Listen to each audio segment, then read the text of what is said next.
સુરેન્દ્રનગરના ધ્રાંગધ્રાના ખેડૂતો વીજ કંપનીઓ સામે લડી લેવાના મૂડમાં છે।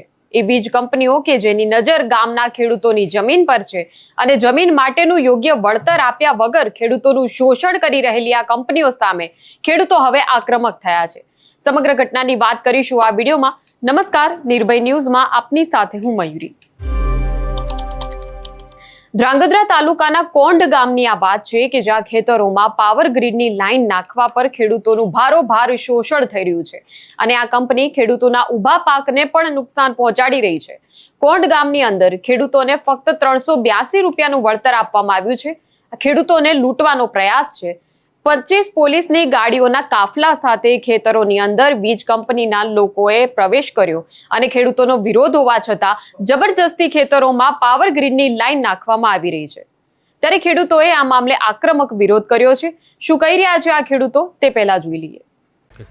મારું નામ હરપાલસિંહ ગજેન્દ્રસિંહ ઝાલા અને જે આ પોઈન્ટ ઉપરથી પાવર ગ્રીડની 765 કેવીની જે લાઈન પસાર થઈ રહી છે એને યોગ્ય વળતરની અમારી સરકારશ્રી અને પ્રશાસન પાસે અમારે એની યોગ્ય વળતરની જ માંગ છે અને જ્યાં પ્રશ્ન છે ત્યાં જ્યાં વળતર આપવામાં આવે છે એ વળતર તો ખેડૂત પાસે કાંઈ નથી। જ્યાં પણ વળતર ચૂકવાય એ આના પાસે પાવર ગ્રીડનો થાંભલો ખેતી માટે એટલો બધો નુકસાનકારક છે કે ત્યાં કોઈ મજૂર કે ત્યાં કોઈ ભાગીદાર રહેવા માટે રાજી નથી હોતા અને એ આવનારી દરેક પેઢીને આજીવન તો અમને તો નડે જ છે, આવનારી પેઢીને દરેક પેઢીને નડવાનું છે।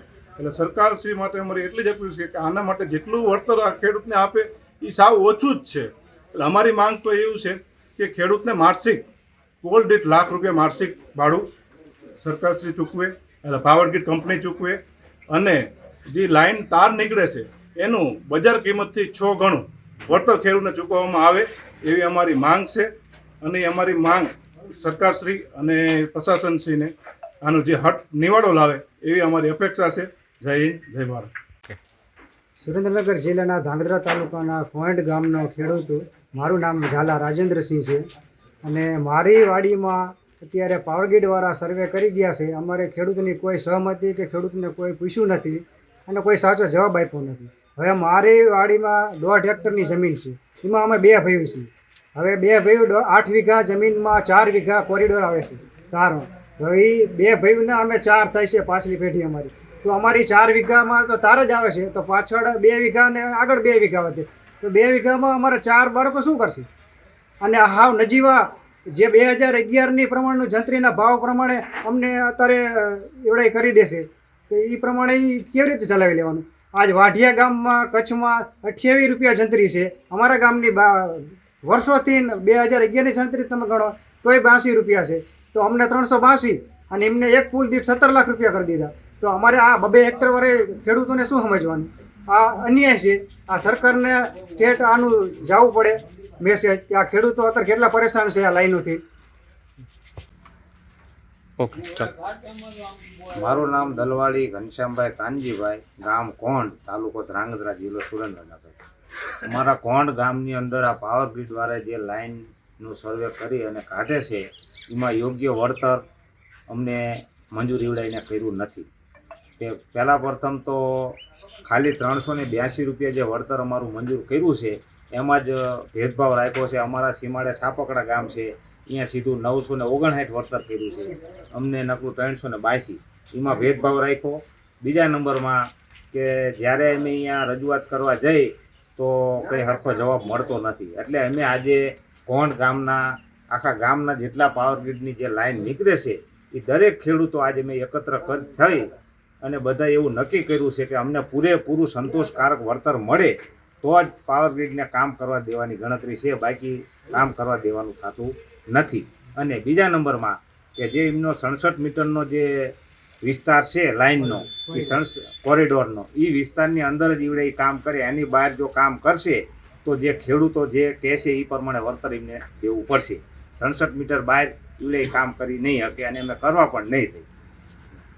કોંઢ ગામના ખેડૂતોને ફક્ત 382 રૂપિયાનું વળતર અને અન્ય ગામના ખેડૂતોને 900 રૂપિયાનું વળતર, તો અન્ય ગામના ખેડૂતોને લાખો રૂપિયાનું પણ વળતર આપવામાં આવ્યું છે। ત્યારે આ રીતે વીજ કંપનીઓ દ્વારા ભેદભાવ રાખવામાં આવ્યો છે અને ખેડૂતોને અન્યાય કરવામાં આવ્યો છે। અને આ અન્યાય સામે ખેડૂતો મક્કમ થઈને અવાજ ઉઠાવી રહ્યા છે. પરંતુ આખી ઘટનામાં નવાઈની વાત એ પણ છે કે કોંડ ગામના જે ખેતરો છે તેની અંદર પાવર ગ્રીડની લાઈન નાખવા માટે જ્યારે વીજ કંપનીના અધિકારીઓ પહોંચ્યા ત્યારે તેમની સુરક્ષા માટે પોલીસના ધાડે ધાડા મેદાનમાં ઉતર્યા હતા. પોલીસની ગાડીઓનો કાફલા સાથે વીજ કંપનીના અધિકારીઓએ ખેતરોની અંદર પ્રવેશ કર્યો. પણ ખેડૂતોને જે અન્યાય થઈ રહ્યો છે તેની સામે પોલીસ દ્વારા કોઈ જ કામગીરી કરવામાં આવી નથી. મોટી કંપનીઓના માણસોની સુરક્ષા માટે પોલીસ કર્મચારીઓ ખડે પગે તૈનાત રહ્યા, પણ જે ખેડૂતો તેમના હકની વાત કરી રહ્યા હતા, ઓછા વળતરના પ્રશ્નોને લઈને અવાજ ઉઠાવી રહ્યા હતા, તેમને મોટી સંખ્યામાં ભેગા થયેલા જોઈને મામલો ગરમાઈ નહીં એના માટે પોલીસ એક સમજાવટના મોડમાં આવી ગઈ. ખેડૂતોને સાઈડમાં લઈને સમજાવટ કરવા લાગી. ક્યાંક મામલો દબાવવાનો પણ પ્રયાસ કરતી પોલીસ જોવા મળી. ત્યારે એ સમયના પણ જે વિડીયો છે તે પણ જોઈ લઈએ. તમને માન્ય હશે તો આગળ વધીશું. ક્લિયર? ठीक है सर. हाँ लिख देना मेरा नाम. अरे नाम भी लिख देना. जोर से बोलो. सुनाई नहीं देता. हाँ ये है ये भी जो उतार है.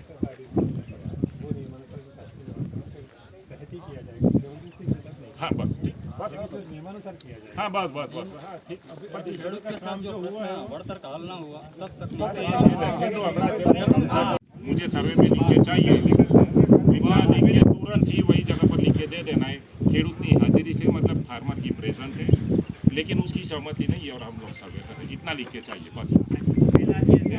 सहमति नहीं. मेरा नाम लिख दोगे तो भी चलेगा. उसके अंदर कोई दिक्कत नहीं है. पुलिस मेरा नाम लिखना नहीं है चलेगा. ये बोले तो लिख भी देना, नहीं बोले तो मत लिख देना. बस मारी तैयारी. ત્યારે હવે આગામી સમયમાં ખેડૂતોની જે આ લડત છે તે કેટલી ઉગ્ર બને છે, કોંડ ગામના ખેડૂતોને તેમના હક માટે વળતર મળી રહે છે કે નહીં, તેમને ન્યાય મળે છે કે નહીં, તે હવે જોવાનું રહેશે. ત્યારે આ મુદ્દે તમારું શું માનવું છે તે કમેન્ટ સેક્શનમાં અમને જણાવશો. અને આ પ્રકારના વિડીયો માટે આપ જોતા રહો નિર્ભય ન્યૂઝ. અમારી ચેનલને લાઇક, શેર અને સબસ્ક્રાઇબ કરવાનું ભૂલશો નહીં. નમસ્કાર.